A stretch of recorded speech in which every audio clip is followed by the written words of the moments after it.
Bom, então vamos formalizar o que é, né, da definição, né, da interpolação.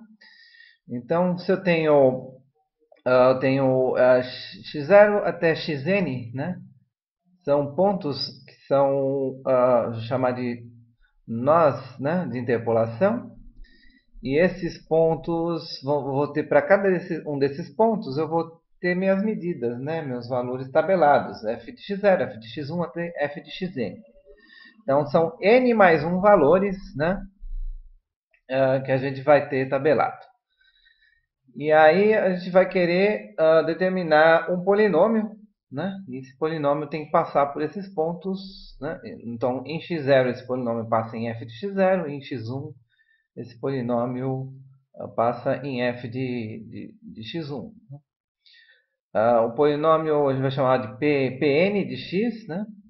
Então, sempre que a gente escrever Pn de x, né, quer dizer, o grau do polinômio é n, né? Okay? Então, se escrever Pm de x, o grau é m, né? Okay? Então, é isso, né? Então, mesmo que, independente do valor n, né, do número de pontos amostrados, eu posso usar polinômios, né, de grau inferior, né? Mas aí eu utilizaria, né, selecionaria alguns pontos, né?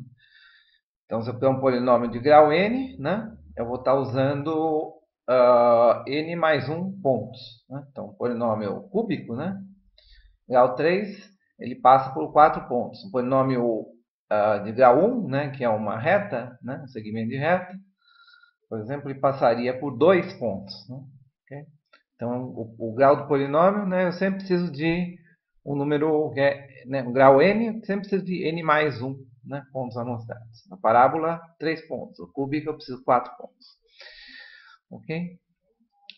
Então, para os pontos x0, né, esse polinômio tem que ser igual a f né, para os pontos x, né, x0, x1 até xn, o polinômio tem que ter exatamente o valor da função f, né, que é a função do fenômeno que eu tabelei. Então, para os pontos da tabela, x da tabela, o valor de p é igual a f de xn. Isso, né, vai levar, né, se p de n, esse aqui, né, é o meu polinômio, né, a0 mais a1 vezes x1, mais a2 vezes x2, mais etc, mais a n vezes x elevado a n, né? Esse é o meu polinômio. Então, eu vou ter quantas incógnitas aqui? A0, a1, a2, até a n. Então, eu vou ter n mais uma incógnita. Então, o meu sistema vai ser, né, vai ter n mais 1, né, vai ter tamanho n mais 1 variáveis, né? Então, eu preciso de n mais uma, né, o polinômio, né, por exemplo, a parábola, vai ser a0 mais a1 mais a2, né, a0 mais a1x mais a2x quadrado. Então, ela tem 3 parâmetros para determinar. Então, o parâmetro a0, o parâmetro a1, o parâmetro a2. Então, eu preciso de 3 equações, né? Então, eu vou ter um sistema que é n mais 1 para n mais 1. Então, se eu pego Pn, a0 mais a1x mais a2x quadrado, e igualo, né, ao valor de f de x, né? Então, nos pontos específicos, no x0, né, no x1, no x2, eu vou ter um sistema de equações. Então, a equação aqui seria, né, a0 vezes 1 mais a1 vezes x0 mais a2 vezes x0 ao quadrado, né, mais a n, etc., né, mais a n vezes, né, x0 elevado a n. Esses valores de x0 são os valores da tabela, né? Então, a gente vai conhecer os números né, que montam essa matriz aqui. Então, essa matriz x vezes a, que é os parâmetros, né, que eu preciso acertar, é igual a y. Okay? E aí eu vou ter uma matriz n mais 1 por n mais 1, né? N mais 1 variáveis, n mais 1 termos independentes que vem direto da tabela, né? E essa matriz aqui, né, ela é conhecida de vocês, né? Essa matriz aqui é a tal matriz de Vandermonde. Né? Então, qual que é a única propriedade da matriz de Vandermonde que vocês conhecem? Né? É o determinante dela. Né? Sabem calcular o determinante, que é o produto das diferenças aqui. Né? Okay? Dos pontos aqui, né? X0, x1, então é x1 menos x0, vezes x2 menos x1, vezes x3 menos, né, x2, né? Vezes todos menos todos aí, né? Esse aí vai ser o determinante, né, de Vandermonde. Quando que esse determinante é diferente de zero, né? Quando que esse determinante é igual a zero, na verdade? Ele vai ser igual a zero sempre que eu tiver algum dos dois valores de x for igual. Por exemplo, se x0 for igual a x1, esse determinante vai ser zero. Então aí não tem solução. Mas nossa hipótese é que esses valores amostrados, tabelados, x0, x1 até xn, são distintos.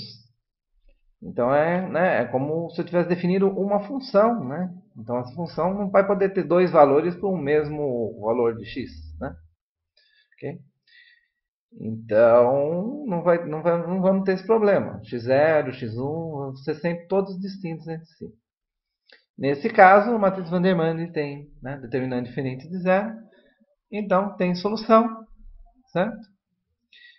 Então, esse sistema aqui ele tem solução. Okay?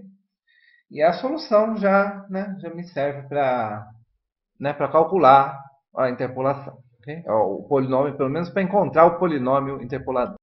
Então, para encontrar esse polinômio interpolador, a gente pode resolver esse sistema usando a matriz de Van der Waals, né?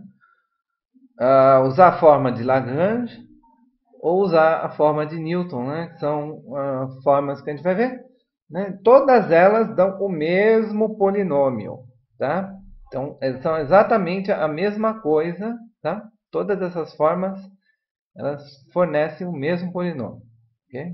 Então, resolvendo o sistema de Van der Waals, pode resolver pelo mecanismo lá do Lagrange, ou você pode usar, né, também a forma de Newton, que a gente vai ver das diferenças divididas. Né? Todos são a mesma interpolação. O que é a interpolação em si? É o valor, né? Eu dou um x, você me dá qual é o valor de y correspondente, né? Seria Pn desse valor x. Né? Okay? Se x for um valor tabelado, tem que ser exatamente o y da tabela. Okay? Então, são essa característica, isso que caracteriza a interpolação. Eu posso fazer interpolação por partes. Né? Então, por exemplo, se eu pegar grupos de 2 ou 3 pontos, né?